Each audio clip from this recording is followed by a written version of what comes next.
बेमेतरा जिला के बेरला जनपद पंचायत के देवरबीजा ग्राम पंचायत में बिना सरपंच और पंच के जानकारी के ही बाजार की नीलामी के मामला सामने आया है। ये मामला में पंच ईश्वर देवांगन, फागुराम, प्रीति तिवारी और एक पूर्व सरपंच सीईओ और एसडीएम ने मिलकर शिकायत करे हैं कि पंचायत सचिव देवरबीजा में बाजार की नीलामी से पहले कोनो किस्म की बैठक नहीं बुलाई रही से मनमानी है।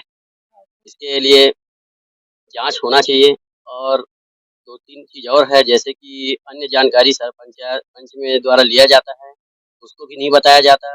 कुछ भी जानकारी भी पूछने पर नहीं बताया जाता, ताड़-मोड़ ज्यादा किया जाता है। इसमें सरपंच पंचायत में कुछ भी नहीं बोलते, सरपंच पति के द्वारा जो भी है उसी को ज्यादा बोला जाता है। हमको पता भी नहीं कि कब हुआ है, नीलामी कब किए गए, इसके बारे में जानकारी नहीं। और हम लोग का मार्च से बैठक उसके बाद बैठक ही नहीं हुआ है। हमको कौन दिन नीलामी हुई से कौन दिन बिकी से हमको पता नहीं है। खुद मैं उप सरपंच इंदिराबाई साहू, हमको खुद पता नहीं है। इस शिकायत के आधार में सीईओ हकीन की जानकारी मिले है कि बिना जानकारी के ही बाजार की नीलामी करे जाते, एक ऊपर कार्रवाई करे जाही। अभी ये कंप्लेन प्राप्त हुआ है कि ग्राम पंचायत देवरबीजा में जो बाजार नीलाम उसमें अनियमितताएं की गई हैं।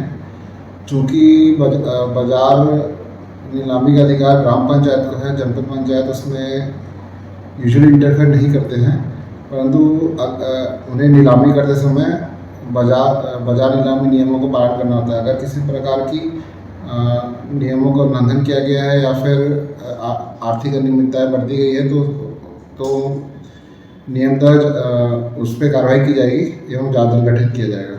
ये मामला न देखत ऐसे समझा जा सकता है कि देवरबीजा गांव में पंचायत में दो किस्म के लोगन मन हो गए है, एक जो बाजार की विरोध करैया और दूसरा बाजार के समर्थन करैया। यही बात के स्थिति अभी पंचायत में कोनो विकास के काम घलो रुक गया हवे। ब्यूरो रिपोर्ट, उटलगा न्यूज।